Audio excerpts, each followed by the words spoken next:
እርሱ ብቻ የማይሞት ነው። በስመ አብ ወወልድ ወመንፈስ ቅዱስ አሐዱ አምላክ አሜን። በዓለም ላይ የምትኖሩ ኦርቶዶክሳውያን እግዚአብሔር ልጆች ሰላም እግዚአብሔር ይብዛላችሁ። ጥር 4 ቀን ዮሐንስ ወንጌላዊ።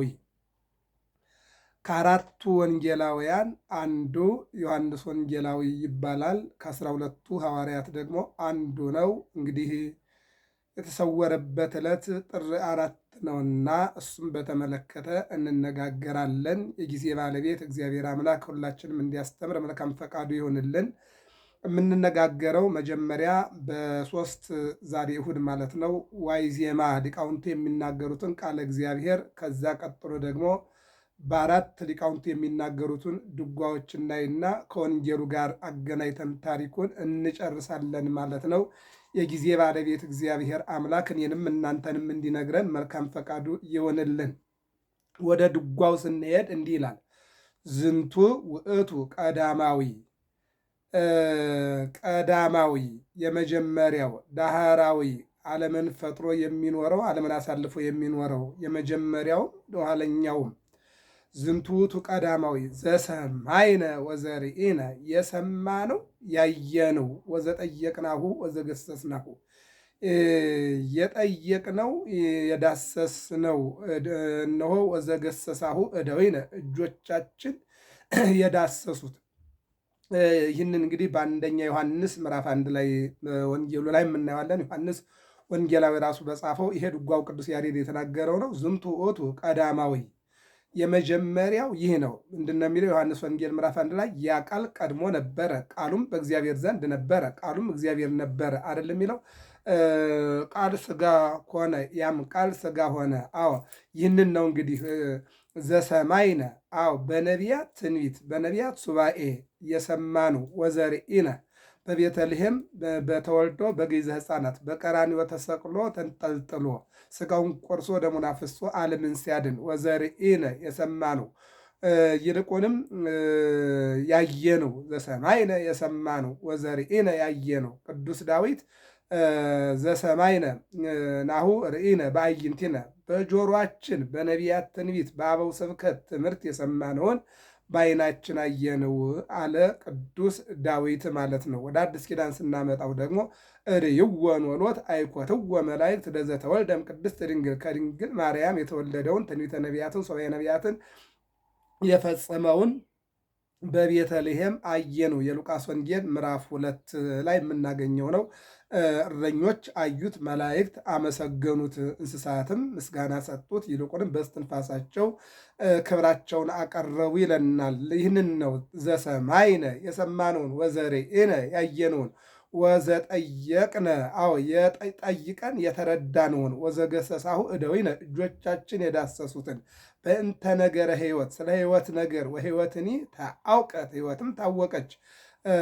እነሆ ትንቢትስ በነቢያት ተነግሮ ነበረ፣ ይልቁንም ጸጋና እውነት ግን በኢየሱስ ክርስቶስ ጸጋ ወጽድቅሰ በኢየሱስ ክርስቶስ ሆነ። አዎ ጸጋና እውነት በኢየሱስ ክርስቶስ ሆነ ይልና ወስምዐ ኮነ ምስክር ሆነ። ወንዜንወክሙ አዎ እንነግራችኋለን እናወራላችኋለን በከመ ይቤ ዮሐንስ ዮሐንስ እንዳለ እመኑ ቦቱ ወይም አምኑ ቦቱ ወይም እመኑ ቦቱ በኢየሱስ ክርስቶስ።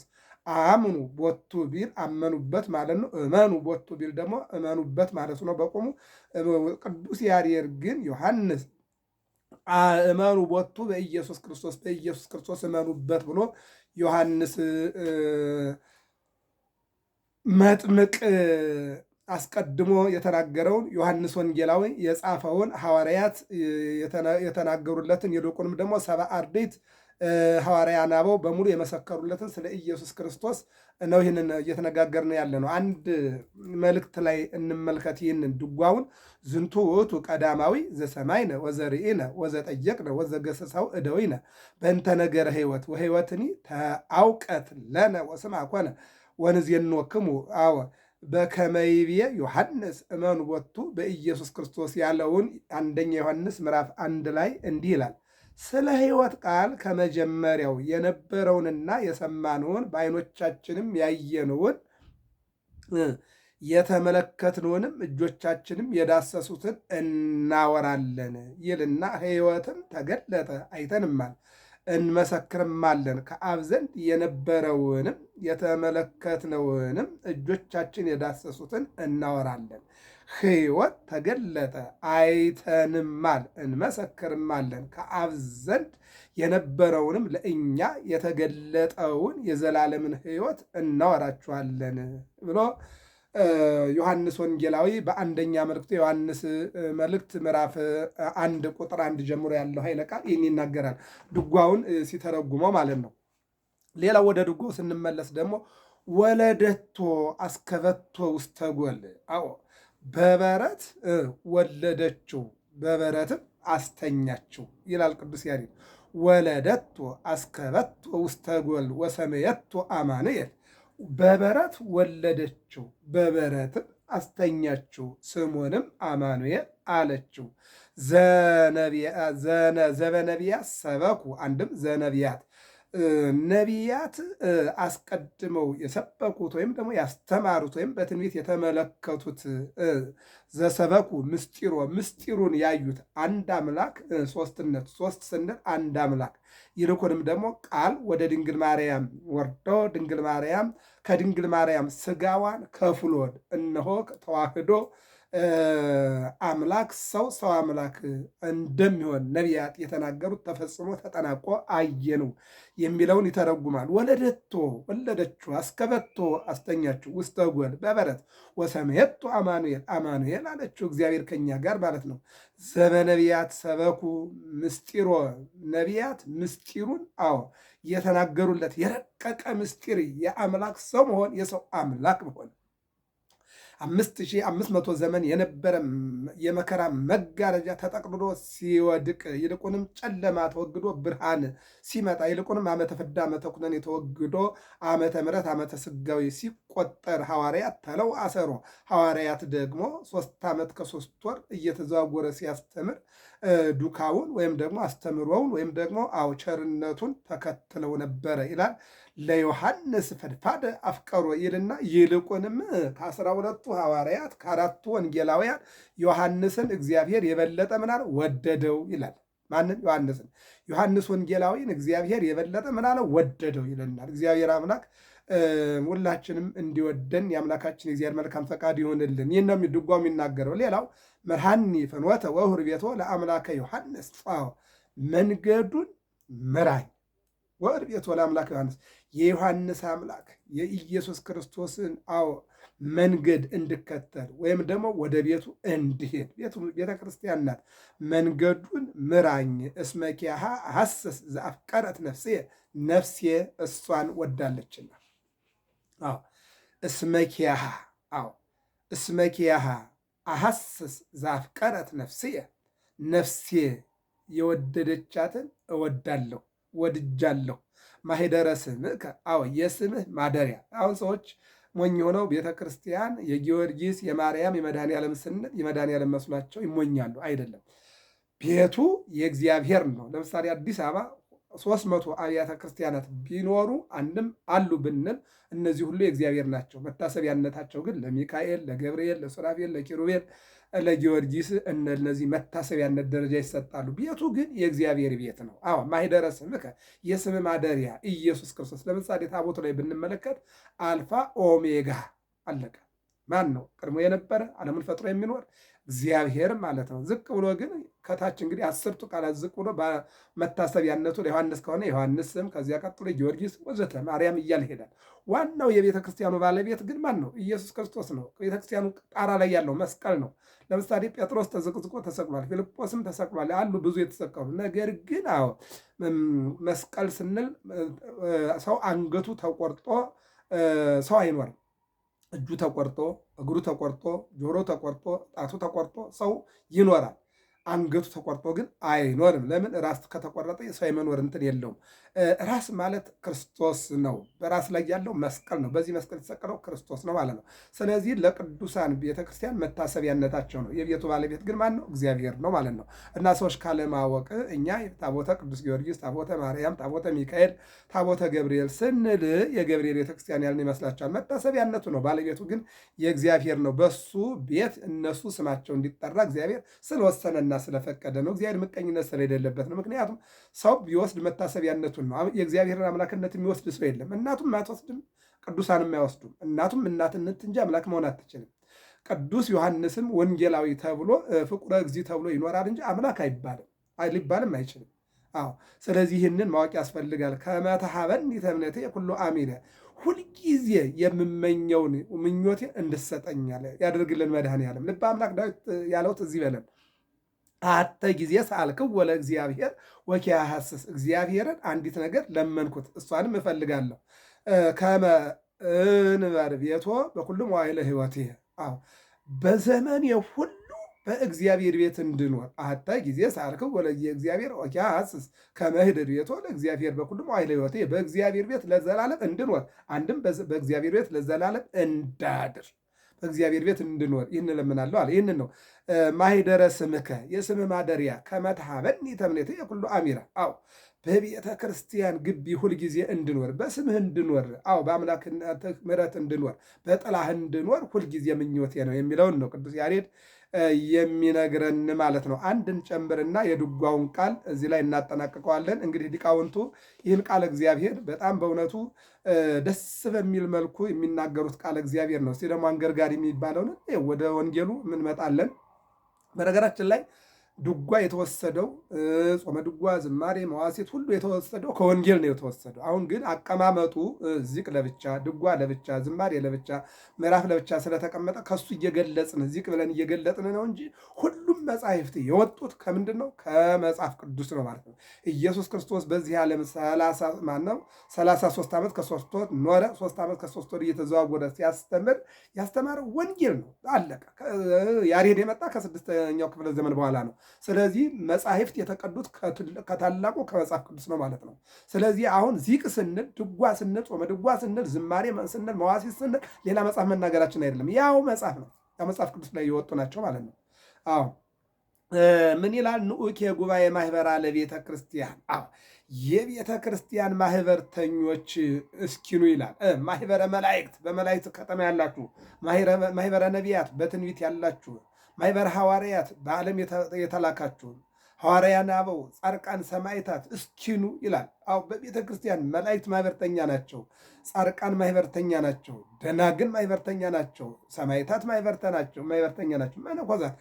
ይህ ምን አለ? ንዑክ የጉባኤ ማህበራ ለቤተ ክርስቲያን ከመ ትስምዕ እወለ ዮሐንስ ክቡር ወንጌላዊ። አዎ ወንጌላዊ ዮሐንስን እንድሰሙት አንድም እንድታዳምጡት፣ በሌላ መልኩ ታሪኩን የዮሐንስን ታሪክ ፍቁረ እግዚእ የተባለው ብቸኛ መስቀሉ ስር ቀራንዮ የተገኘ ይልቁንም አዎ እንደማይሞት የተነገረለት ሐዋርያ የእሱን ታሪክ ለመስማት ንስቲ እናንተ ማህበርተኞች ከመ ትስምዕ ለዮሐንስ ክቡር ወንጌላዊ ዮሐንስ ታኦጎሎስ። አዎ ዮሐንስ አቡቀደምሲስ ታኦጎሎስም ይባላል፣ አቡቀደምሲስም ይባላል። ዮሐንስ ዘረፈቀ ውስተ ሕፅኑ ኢየሱስ ክርስቶስ፣ ከኢየሱስ ክርስቶስ ውስተ ሕፅኑ። አዎ በመከራ ጊዜም በሞት ጊዜም በስደት ጊዜም ያልተለየ የተቀመጠ አዎ ቀራንዮ ላይ ተንጠልጥሎ ሳለ መስቀሉ ስር የተገኘ ሐዋርያ፣ ታላቅ ሐዋርያ ነው። እነሆ ይህንን እንድሰሙት አዎ ንዑኬ ማህበራ ለቤተ ክርስቲያን፣ የቤተ ክርስቲያን ማህበርተኞች እናንተ እስኪኑ ብላ ቤተ ክርስቲያን በቅዱስ ያሬድ ድጓ ላይ ይህንን ተመርኩዛ ይህንን ቃል እግዚአብሔር ትናገራለች ማለት ነው። ስለዚህ ሁላችንም እግዚአብሔር አምላክ የፈቀደልና የወደደልንን እግዚአብሔር የነገረንን ነገር ተናግረን እንድናልፍ የአምላካችን የእግዚአብሔር መልካም ፈቃዱ ይሁንልን። ምን ይላል? በሰረገላ ተመሰለት ቤተ ክርስቲያን። ቤተ ክርስቲያን በሰረገላ ተመሰለች። የትኛው ሰረገላ? ኤልያስ አርገ ሰማያተ፣ ኤልያስ በሰረገላ ወደ ሰማይ ተነጠቀ ይላል። አዎ ይልቁንም ደግሞ እነሆ አንዳንዶቹ በፈረስ አንዳንዶቹ በሰረግላ ይመካሉ፣ እኛ ግን ከፍ ከፍ ባደረገን በእግዚአብሔር እንመካለን አለ ቅዱስ ዳዊት። የምንመካበትን አምላክ ለይተን እንድናቅ እግዚአብሔር ይርዳን። በሰረገላ ተመሰለት ቤተ ክርስቲያን እንተ አርባዕቱ ገባዋቲሃ ምስራቅ ወምዕራብ ሰሜን ወደቡብ እንተ አርባዕቱ ገባዋቲሃ አራት ማዕዘን ያላት አራት ወገብ ያላት አርባዕቱ ወንጌላውያን ማቴዎስ፣ ማርቆስ፣ ሉቃስ፣ ዮሐንስ ይልቁንም አርባዕቱ እንስሳ ዘብእሲ ማቴዎስ፣ ዘአንበሳ ማርቆስ፣ ዘላይም ሉቃስ፣ ዘንስር ዮሐንስ አራቱ ወንጌላውያን ወገቧን ደግፈው የያዟት ይልቁንም አርባዕቱ እንስሳ እነሆ እነዚህ አራት መላእክት ሁልጊዜ የሚያመሰግኗትና ይዟት የሚኖሩ ለማለት ተፈልጎ ነው። ወንጌላውያን ዘብእሲ ማቴዎስ፣ ዘአንበሳ ማርቆስ፣ ዘላህም ሉቃስ፣ ዘንስር ዮሐንስ ቀዳማዊ ዘልዑል ይሰርብ። የሚገርመው ነገር በአሞራ ወይም በክንፍ ተመስሎ እየበረረ ብስራቱን የሚናገር ይልቁንም ራእይ ዮሐንስ የተባለውን ራእይ በአዲስ ኪዳን አንድ ራእይ ነው ያለው፣ ትንቢት ነው ያለው፣ ዮሐንስ ራእይ ነው 22 ምዕራፍ ያለው። ስለዚህ እሱን የተናገረ ዘልዑል ይሰርብ ወይነግር የሚናገር የሚመሰክር በምስጢር ህላዌሁ ወስጋዌሁ ለወልደ እግዚአብሔር የእግዚአብሔርን መኖሩን የእግዚአብሔርን አነዋወሩን የእግዚአብሔርን ሰው መሆኑን የሚመሰክር ማን ነው? ዮሐንስ መጥምቅ። ዮሐንስ ንዑኬ እስኪኑና ዮሐንስን ስሙት ነው የሚለን። እግዚአብሔር አምላክ ሁላችንንም የእግዚአብሔርን ቃል ሰምተን እንድናልፍ የአምላካችን የእግዚአብሔር መልካም ፈቃዱ የሆነልን። እንግዲህ ይህንን ካልን ወደ ዕለቱ ታሪክ እንሄዳለን። እሱን ከመመለከታችን በፊት ግን አንድ ነገር በዚህ እርሱ ብቻ የማይሞት ነው። አዎ ማንም ሊቀርበው በማይችል ብርሃን ይኖራል። አንደኛ ጢሞቴዎስ 6:16 በዚህ ርዕስ ነው የተነሳ ነው። እርሱ ብቻ የማይሞት ነው።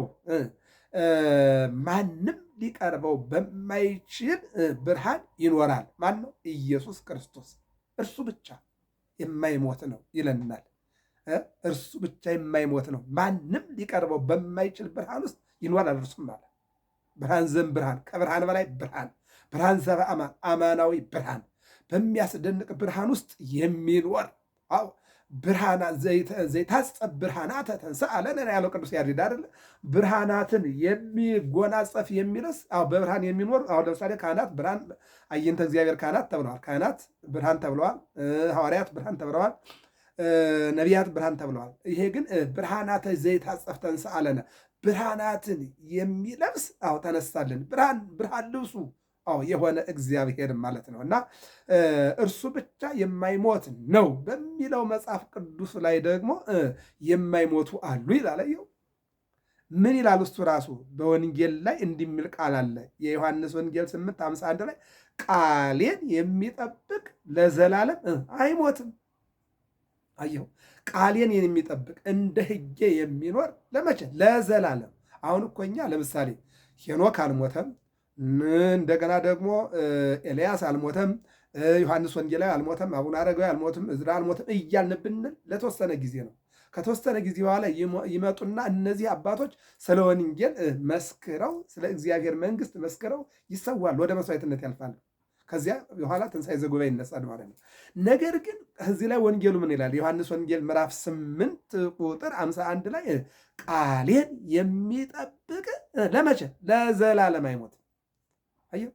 እንደገና ዮሐንስ ወንጌል ምዕራፍ 5 ላይ ምን ይላል? ቃሌን የሚጠብቅ ቢሞት እንኳን ሕያው ነው።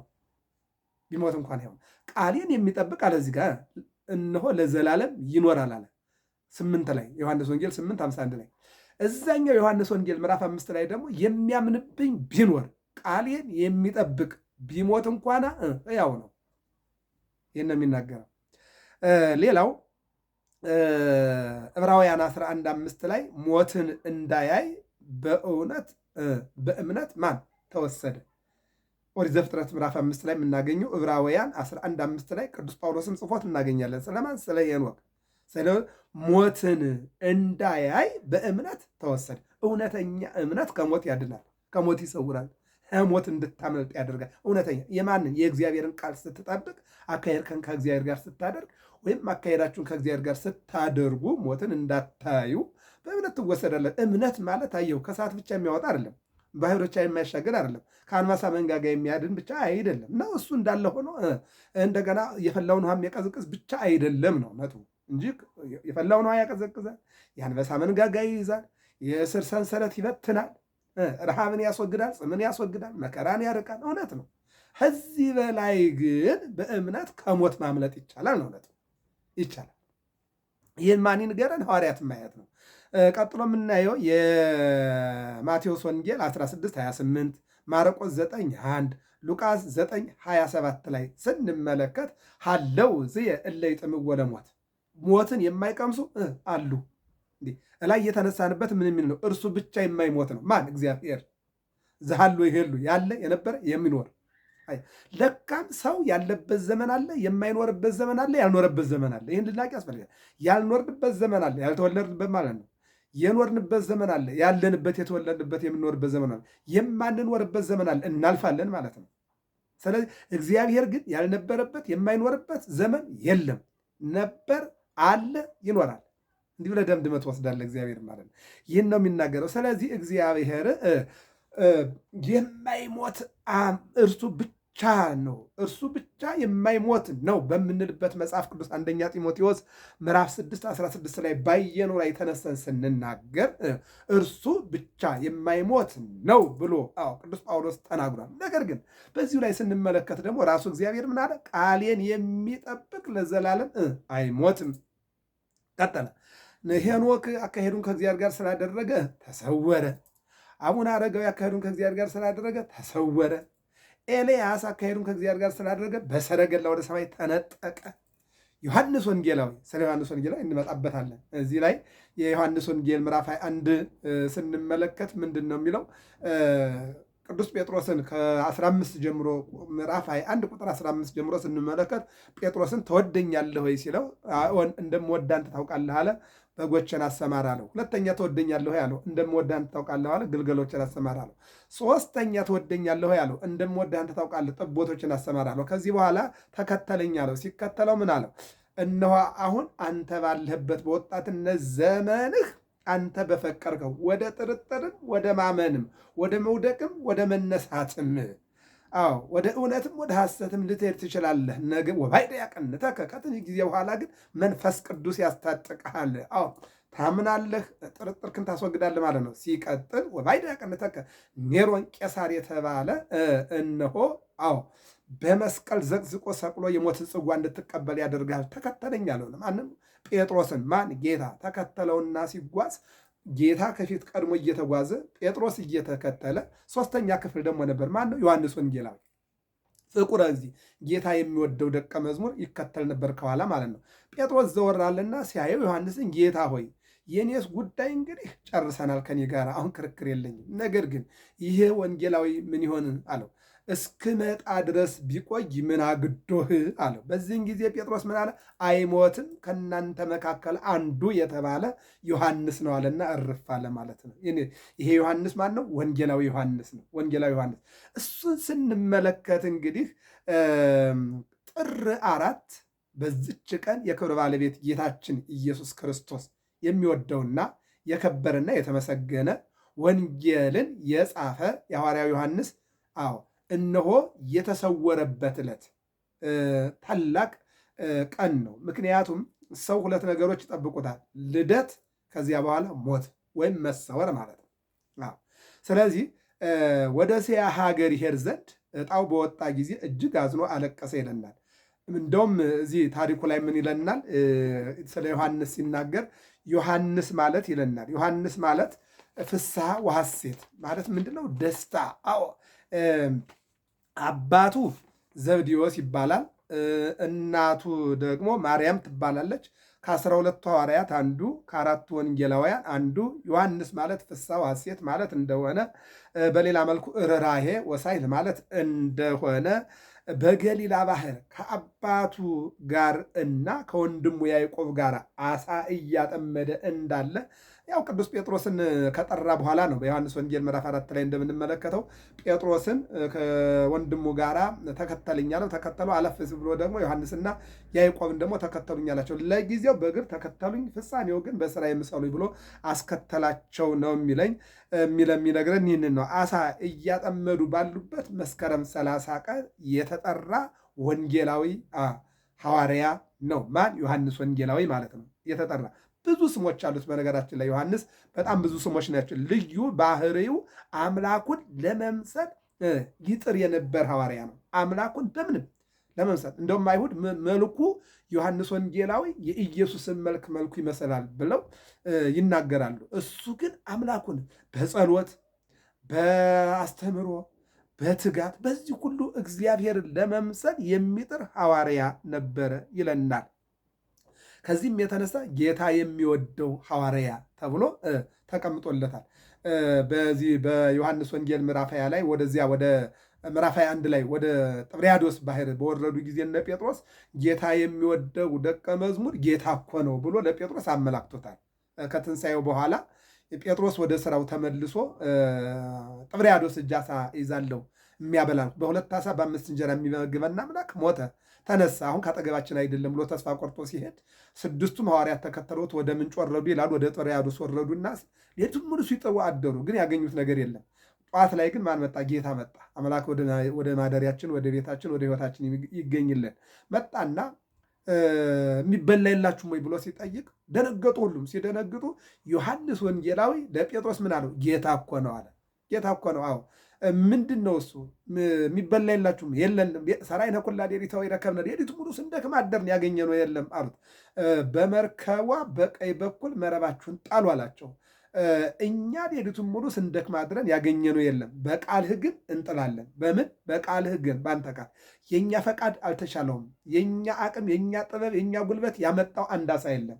በአንተ ቃል ማለት በአንተ ፈቃድ ማለት ነው። በአንተ ፈቃድ እንጥላለን ብለው በጌታ ፈቃድ መረባቸውን ሲጠሩ አንድ ዓሣ ያጡት ሐዋርያት 153 ዓሣ አግኝተዋል።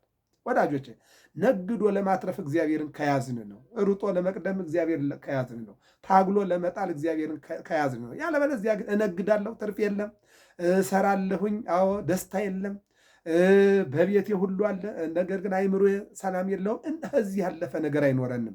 ከዚህ ያለፈ መልካም ነገር እንዲኖረን መልካም ምኞት ከእግዚአብሔር ጋር መጣበቅ ያስፈልጋል ማለት ነው። ስላለህና ስለሚኖር ብቻ አይደለም አለ።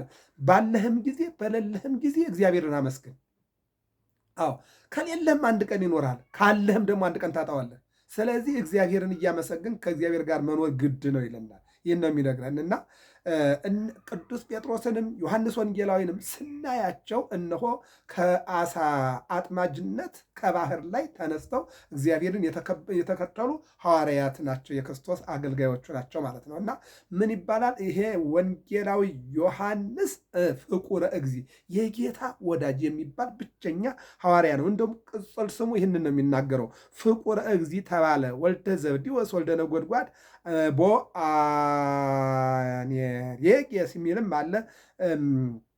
ምስጢረ ሥላሴን በረቀቀ መልኩ ያቀረበ። አዎ ያ ቃል ቀድሞ ነበረ፣ ቃሉም በእግዚአብሔር ዘንድ ነበረ፣ ቃሉም እግዚአብሔር ነበረ እያለ የተራቀቀ ታላቅ አባት ወንጌላዊ ስለሆነ ይልቁንም ደግሞ በደሴተ ፍጥሞ ባየው ራእይ ይገርማል። ታስሮ በደሴተ ፍጥሞ ተጥሎ በዚያ ላይ ሆኖ ራእይ ያይ ነበር። ባየው ራእይ አቦ ቀለምሲስ ተብሏል። በሌላ መልኩ ደግሞ በቀራንዮ ላይ የክርስቶስን መከራ መስቀል አይቷል። 6666 ግርፋት ተገርፎ 5 ምስማር፣ አንዱ ምስማር ይህን የሚያክል ነው። እዚህ ግንባሩ ላይ ፍርክስ ሲል ደረቱ ላይ እዚህ እጁ ላይ 2 እግሮቹ አንድ ላይ ሆነው ያንም መከራ ያየ ነው። ለንጊኖስ የተባለ ሰው መጣና ይህን የሚያክል ጦር በጎኑ ላይ ሲወጋው ያየ ነው።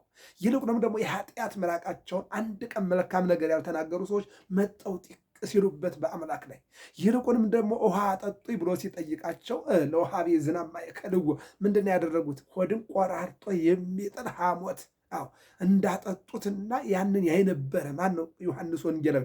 ከዚህ የተነሳ ዮሐንስ ወንጌላዊ ፊቱ ተቋጥሮ 70 ዘመን ሙሉ ያለቀሰ ሐዋርያ ነው።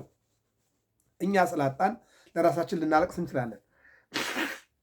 ባጣነው ነገር ተነስተን ባጣነው ነገር ተነስተን ልናለቅስ እንችላለን።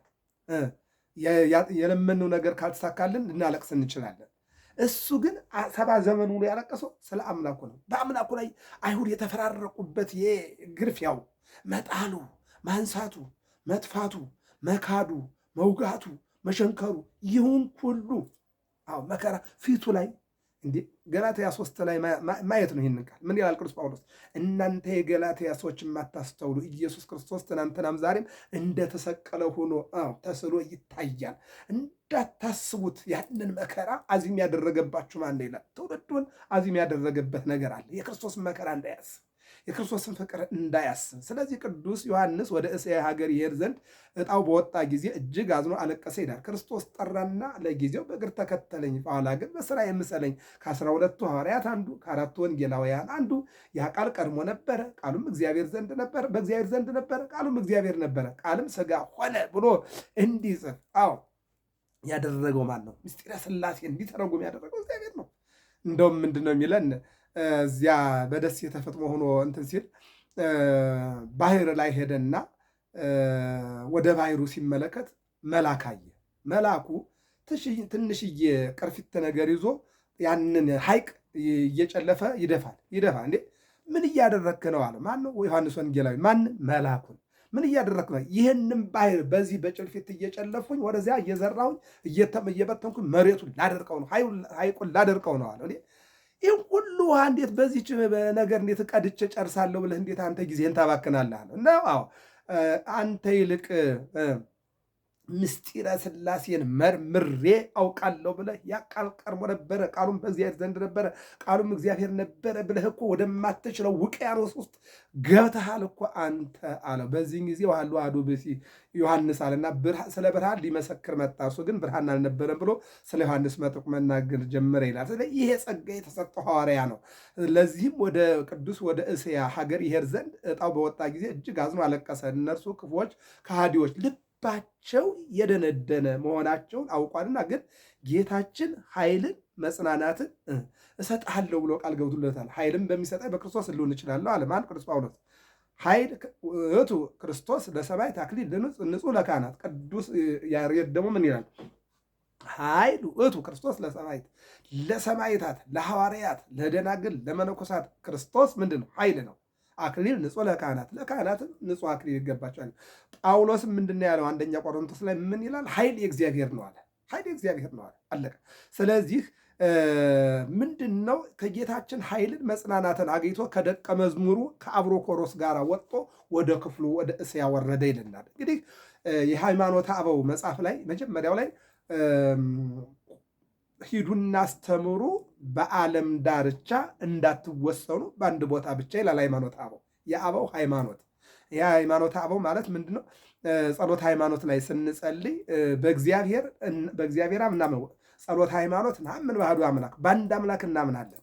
ዘተወልደ ዋኮ ዘተገብረ፣ የተወለደ እንጂ ያልተፈጠረ፣ ወነአምን በመንፈስ ቅዱስ እግዚእነ ሕያዊ፣ በሰረጸ በመንፈስ ቅዱስ እናምናለን ብለው የእግዚአብሔርን አንድነትና ሶስትነት የተናገሩ አባቶች ባስቀመጡት በዚህ በሃይማኖተ አበው ላይ ሂዱና አስተምሩ፣ በዓለም ዳርቻ እንዳትወሰኑ በአንድ ቦታ ብቻ የሚል ቃል እግዚአብሔር አለ። በዚህ ተነስቶ ወደ ክፍሉ ሄደ። ወደ ኤፌሶንም ሊሄድ ወዶ በመርከብ ላይ ተሳፈረ ይላል። መርከቡም ተሰበረ። ቅዱስ ጳውሎስ ምን ይላል? ለወንጌል አገልግሎት በምስፋጠንበት ሰዓት ላይ መርከብ የተሰበረ ይላል። ይገርማችኋል። እየወደቁ እየተነሱ ነው ሐዋርያት ይህን ስራ የሰሩት። በመርከብ ላይ ተሳፈረ፣ መርከቡም ተሰበረ። እያንዳንዱ በመርከብ ስባሪ ሰሌዳ ላይ ተንጠለጠለ። ደቀ መዝሙርን አብሮኮሮስንም የባህሩ ማዕበል ወደ አንዲት ደሴት አደረሰው። ቅዱስ ዮሐንስ ግን በባህሩ ማዕበል መካከል 40 መዓልት 40 ሌሊት ኖረ። አያችሁት? እግዚአብሔር 40 መዓልት 40 ሌሊት ኖረ። ዮናስን ስትመለከቱ ኩሉ ማዕበልከ ወሞገድከ እንተ ላዕሌ ሀለፈ። 3 ቀን ሙሉ በአሳ ሆድ ውስጥ ዮናስ ሰነበተ።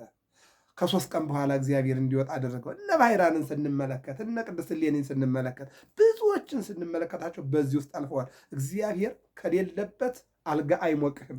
እግዚአብሔር ያለበት ባህር ግን አንተን ይሞቃል፣ አንተን ያሳድራል። ወዳጄ ሰዎች ዛሬ ትልቅ አልጋ ላይ ተኝተው ሰላም የላቸውም። እግዚአብሔርን የሚያምኑ ጻድቃን ግን ውሃ ውስጥ ሆነው 40 ቀንና 40 ሌሊት ይጸልያሉ። ከዚህ በኋላ ደቀ መዝሙሩ አብሮኮሮስ ወዳለበት ወደ የብስ ባህሩ ተፋው ይላል። ስለ መገናኘታቸውም እግዚአብሔርን አመሰገኑት ይላል። ይሄ ትንቢተ ኤርምያስ ወይም ተረፈ ኤርምያስ ስንመለከት 66 ዓመት አቤሜሌክ አስቀበለስ ይዞ ክትክታ ስር 66 ዓመት ተኝቷል። ባሮክ የተባለው ደግሞ 66 ዓመት መቃብረ ነገሥታትን ሲጠብቅ ኖሯል። ኤርምያስ 66 ዓመት በባቢሎን እስራኤላውያንን ሲያጽናና ኖሯል። እግዚአብሔር ይችላል። ከ66 ዓመት በኋላ አቤሜሌክን እንደገና ደግሞ ኤርምያስን ባሮክን እነዚህን እንደገና አገናኝቶ አሁን ፍልሰተ ባቢሎን ከ70 ዘመን በኋላ ያን ሕዝብ ይዘው ወደ የት ወደ እስራኤል እንዲመለሱ አድርጓል። የሚገርመው ነገር ማለት ነው የእግዚአብሔር ቸርነቱ። አሁን 40 ቀንና 40 ሌሊት በውሃ ውስጥ ከቆየ በኋላ እግዚአብሔር ባሕርን ምን አላት?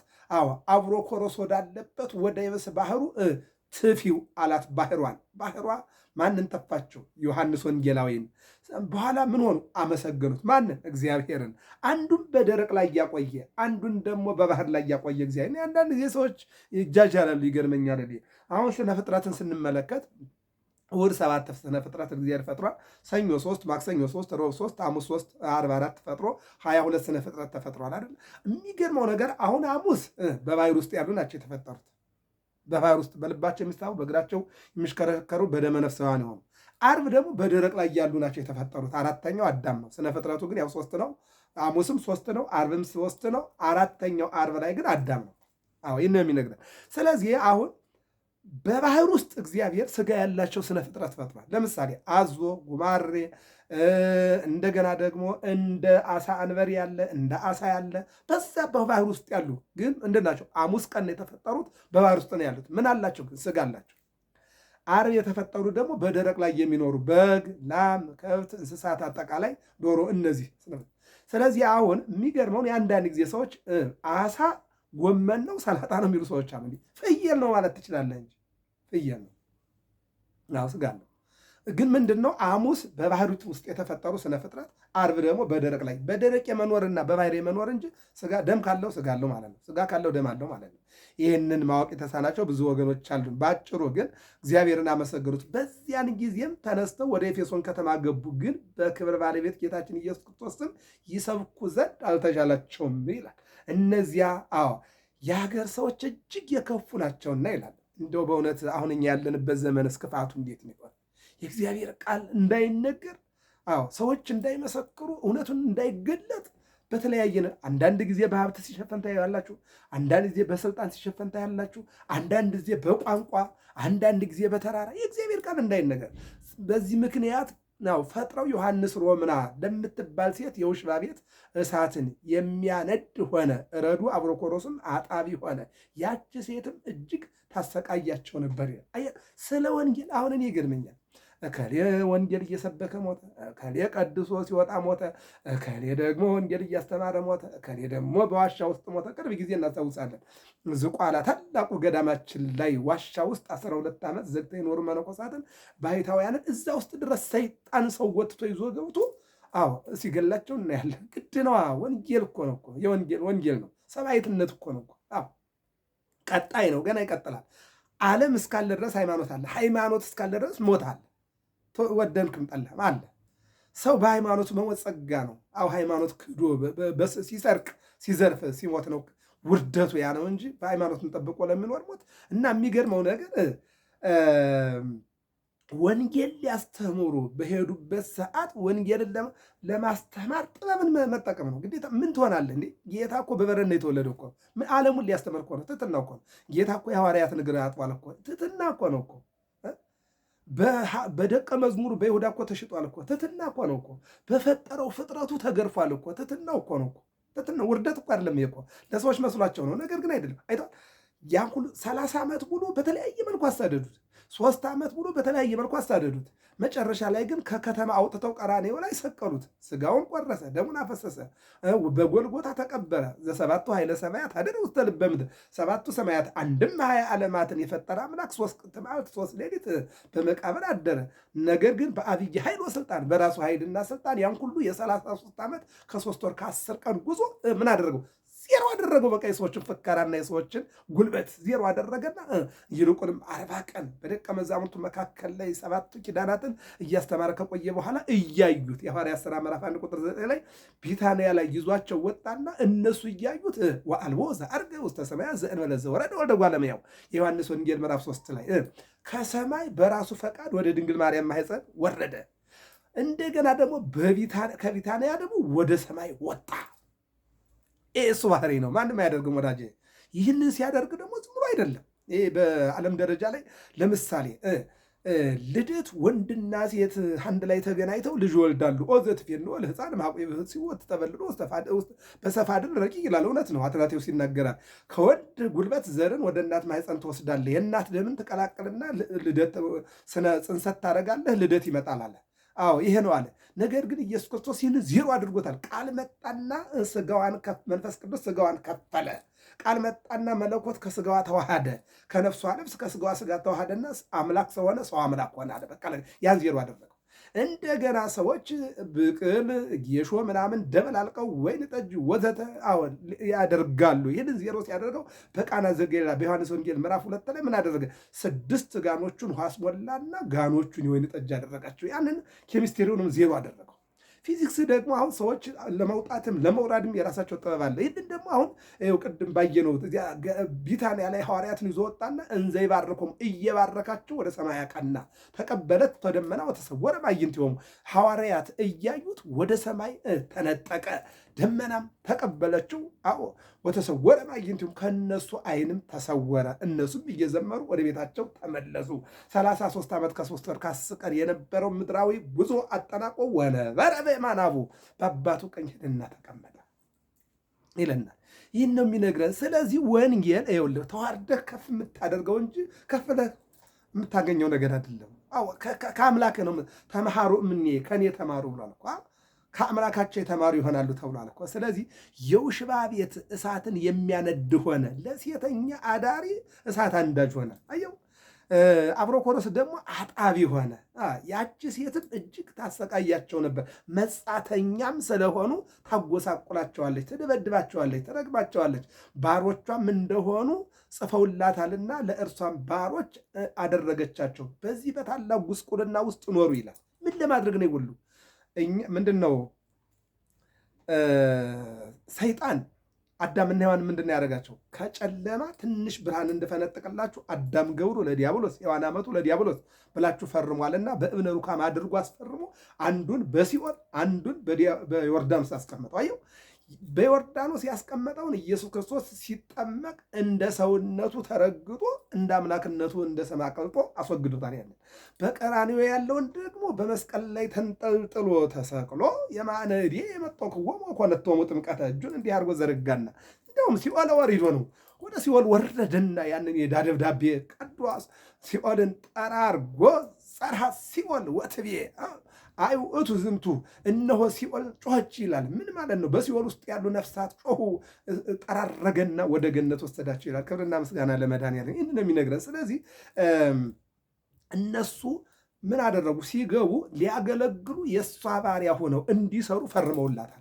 አሁን እዚህ ላይ ነው እንግዲህ ነጥቡ። ስለፈረሙላት ምን ይላል?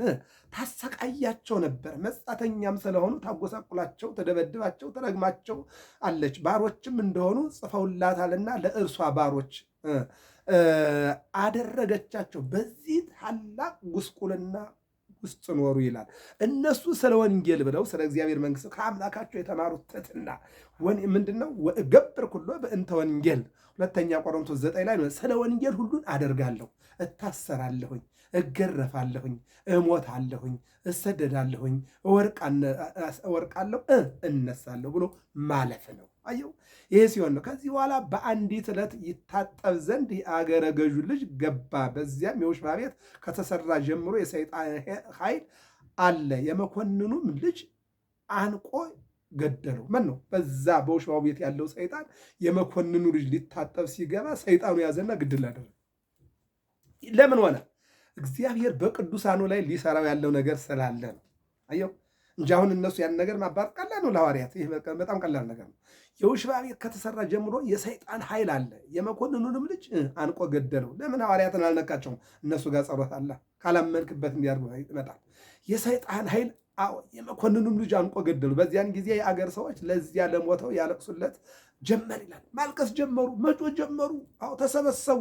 የከበረ ዮሐንስም ከእርሳቸው ጋር መጥቶ እንደ ሰው ሁሉ ሊያይ በዚያ ቆመ። ማን? ዮሐንስ ወንጌላዊ።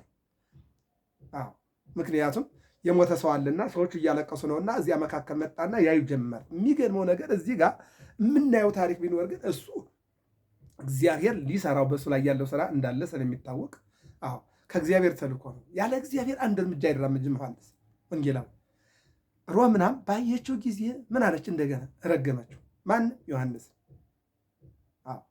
የምታሰራው ነው፣ ባሪያዋ ነው፣ አገልጋይዋ ነው። ግን አንድ ቀን ያ ተረት ተረት እንደሚወገድ ዮሐንስ ያውቅ ስለነበረ እነዚህ ሁሉ መስመሮቹ ናቸው። የመጣበት ዓላማ ስለሆነ ነው። እኛንን ዮሐንስ ወንጌል ምዕራፍ 6 ላይ ምናል ጌታ የሚሰራውን ያውቃል ይላል። እኛንን የምንሰራውን የማናቅ በደመ ነፍስ ዝም ብለን የምንመላለስ አንድ ጊዜ ከሞቀበት አንድ ጊዜ ከዘቀዘቀዘበት በማግኘት ደስ ይለናል፣ በማጣት እናዝናለን፣ ስናገኝ እንደስታለን፣ ስናጣ ደግሞ እናዝናለን። የጠየቅነው ሲገኝልን ደስ ይለናል፣ የጠየቅነው አልሟላ ሲል እናዝናለን። እኛ እንዲህ ነን። እግዚአብሔር ግን እንደዛ አይደለም። ሐዋርያት እንደዚህ አይደሉም።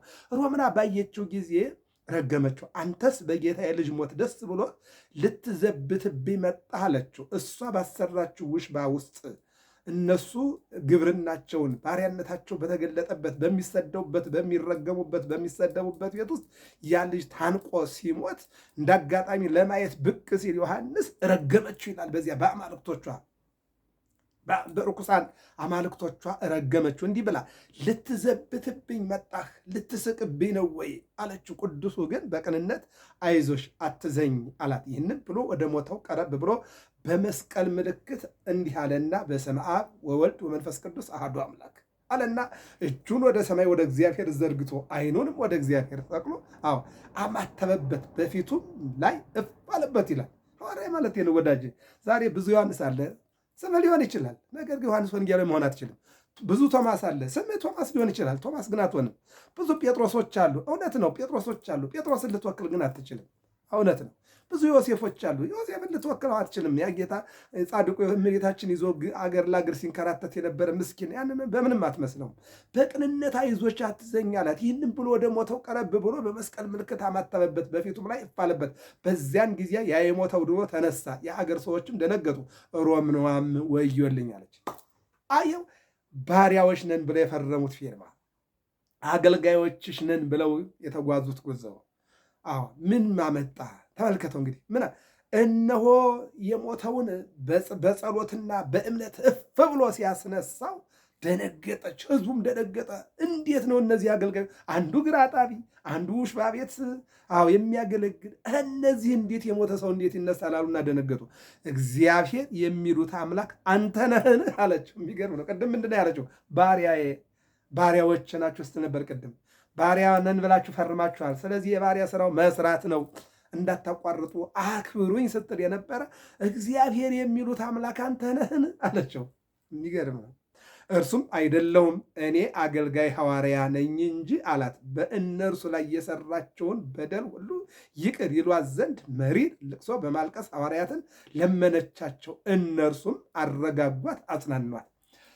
በዚህ ኅዳር 7 ቀን ቅዱስ ጊዮርጊስን ታሪክ ስንመለከት ቅዱስ ጊዮርጊስን ዱድያኖስ መበለት ብቸኛ ሴት የምትበላው የሌላት የምትጠጣው የሌላት በዚያ ቤት ወስደው የፍጥኝ እግሩና እጁን እንዲያስሩ ታዘዘ። ታሰረ።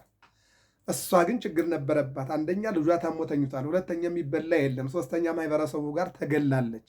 በዚህን ጊዜ ታለቅሳለች። ሞነሽ ነው አላት። በሶስት ነገሮች ያስለቅሱኛል አለች። ስንት ነገር? ሶስት ነገር። አንደኛው ልጄ ታሞብኛል፣ በጣም አደገኛ የሆነ በሽታ ይዞታል። አሁን መንቀሳቀስ አይችልም፣ ጆሮ አይሰማ፣ አይኑ አይ፣ በቃ አገልግሎት ውጭ ሆኖ አለ። በሱ አለቅሳለሁ።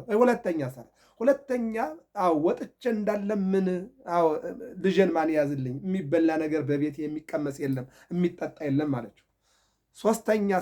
ሶስተኛማ አንተ የእግዚአብሔር ሰው ደግሞ መጠህ በእኔ አዎ ላይ እነሆ መታሰርህ ደግሞ ሳይና በማይበረሰቡ ተገልየ መኖሬ ይሄ ያስለቅሰኛል አለችው።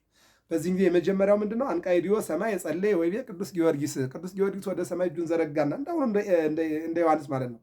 ምን አለ? የሞተውን ልጅ ተነስ በለው አለ። ኤልያስ አንደኛ ነገሥት ምዕራፍ 17 ዮናስ ከ12ቱ ደቀ ነቢያት አንዱ የሆነውን በጸሎቱ አስነስቶታል። ኤልሳ እንደውም እሱ 2 ሙት አስነስቶታል በሁለተኛ ነገሥት ምዕራፍ 4 ላይ እንደምናየው ማለት ነው። ስለዚህ የሚገርመው ነገር ምን አለ? ጸለየ። አዎ ማን? ቅዱስ ጊዮርጊስ ልጁ እንዲነ ዳነ፣ ብድግ አለ። ምግብ ደግሞ አመጣና ቤቷን በበረከት ሞላላት።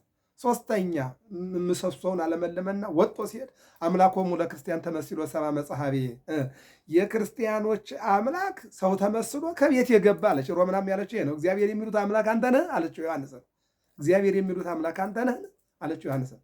እዚህ ጋም ደግሞ መበልቷ ምንድን ያለችው? አምላኮሙ ለክርስቲያን ተመስሎ ሰብአ መጽሐቤ፣ የክርስቲያኖች አምላክ ሰው ተመስሎ ወደ ቤት የገባ አለች። ሰው ተመስሎ ወደ ቤት የገባ ይህንን ስትል ምን አለ? እኔ አንሰ ይኮንኩ አምላክ አላ ገብረ አምላክ አለ። እኔ አምላክ አይደለሁም የአምላክ አገልጋይ ነኝ አለ። እኔ አምላክ አይደለሁም የአምላክ አገልጋይ ነኝ አለ። እንዲህ አይነት አይምሮ ለሁላችንም እግዚአብሔር ያድለን። ከዚህ በኋላ እነሆ እሷም ይቅር እንዲሏት ስለ በደሏ ስለ ሁሉም ነገር ለመኗት። እነሱም ደግሞ አጽናኗትና አረጋጓት። ከሀገሩም ሰዎች ብዙዎቹ በክብር ባለቤት በጌታችን ኢየሱስ ክርስቶስ አመኑ። የክርስትና ጥምቀትንም አጠመቃቸው። በፊታቸው ብዙዎች የሆኑ ድንቆች ተአምራትን አደረገ። ይህንንም አይተው የሀገሩ ሰዎች ሁሉ በጌታችንን አመኑ። ከጣዖታቱ አገልጋዮች በቀር እነርሱም ሰይጣን በእርሱ ላይ ስለሚያነሳሳቸው ሊገሉት ይሹ ነበር። ነገር ግን ምርጦቹን እግዚአብሔር ጠበቃቸው ይለናል። እግዚአብሔር አምላክ ሁላችንም እንዲጠብቀን የአምላካችን እግዚአብሔር መልካም ፈቃዱ። የከበረ ዮሐንስም ሁሉን እግዚአብሔር ወደ ማወቅ እስከመለሳቸው ድረስ ታላቅ ድካምና ጭንቅ የሆነ መከራ ደረሰበት። ሁሉን ወደ እግዚአብሔር ለማቅረብ ወደ በረቱ ለማስገባት ዋጋ የከበረ ሐዋርያ ጳውሎስ ስለ ልቡናቸው ደንዳናነት ጣዖታትን ስለመውደዳቸው ስለ እነርሱ መስክሯል። እርሱም ዮሐንስ በታላቅ ድካም ወደ ቀናች ሃይማኖት መለሳቸው። ከዚህም በኋላ ኤጲስቆጶሳትን፣ ቀሳውስትን፣ ዲያቆናትን ሾመላቸው። ከዚያም በኋላ ከእስያ በዙሪያ ወዳሉ አገሮች ሁሉ ወጡ፣ አስተማረ፣ እግዚአብሔርንም ወደ ማወቅ መለሳቸው እያለ ሐዋርያው ቅዱስ ዮሐንስ ስለ አገልግሎቱ በጠና ይነግረናል። በኋላ መጨረሻ ላይ ይህንን እሱ አለ በክርስቶስ ሃይማኖት ይጸኑ ዘንድ ለሕዝቡ ይነግሯቸው ዘንድ አዛቸው፣ በጎ ስራዎችንም ይሰሩ ዘንድ ለሁሉም በጎ ስራ ስሩ፣ ሁላችሁም ትኖራላችሁ፣ ነገር ግን ትሞታላችሁ፣ ወደ እግዚአብሔር ተመለሱ እያለ ያጽናናቸው ነበረ ይላል። አዎ ከሁላችሁም እንደ ንጹሕ ነኝ፣ እግዚአብሔር ትእዛዝና ሕግ ሳልነግራችሁ የተውኩት ምን የለምና እናንተም ከእንግዲህ ከቶ ፊቴን አታዩትም ይላቸው ይነግራቸው ነበር። ምንም ያስቀረውት ነገር የለም፣ ሁሉን ነግሬያችኋለሁ፣ መልካም ስራ ስሩ፣ እንዳታጠፉ እያለ መከርኳችኋል። ይህንም በተናገረ ጊዜ ያለቀሱ፣ እጆቹንና እግሮቹንም ስመው በጉድጓዱ ውስጥ ትተውት ወደ መንገድ ተመለሱና የሆነውን ሁሉ ለሰዎች ነገሯቸው። ሁሉም ደንግጠው መጡ፣ ግን ልብሱና ጫማ እንጂ መቃብሩን አላገኙም። እጅግም አደነቁ። ደቀ መዝሙሩ ዮሐንስን በዚህ በጎ ዕረፍት ያሳረፈው እግዚአብሔርንም አመሰገኑ ይላል። ምንድን ነው ጥር 4 ቀን የሆነው? ደቀ መዛሙርቱን ጉድጓድ ቆፍሩ አላቸው። ቆፈሩ። ሂዱ ከሰፈር ሰው ይዛችሁኑና መምህራችን ሊቀበር ነው ብላችሁ ይዛችሁ ነው አላቸው። ሂደው ለሰፈሩ ተናግረው ሲመጡ እነሆ ዮሐንስ፣ መቃብሩም የለም ዮሐንስም የለም፣ ተሰውሯል ማለት ነው። በአጭሩ ጥር 4 ቀን ዮሐንስ ወንጌላዊ የተሰወረበት ቀን ነው። እርሱ ብቻ የማይሞት ነው። አንደኛ ጢሞቴዎስ 6:16 እርሱ ብቻ የማይሞት ነው። ማን ነው? የድንግል ማርያም ልጅ ኢየሱስ ክርስቶስ ለዘላለም ቃሌን የሚጠብቅን ቢኖር ለዘላለም ይኖራል። የሚያምንብኝ ቃሌን የሚጠብቅ ቢኖር ቢሞት እንኳን ሕያው ነው።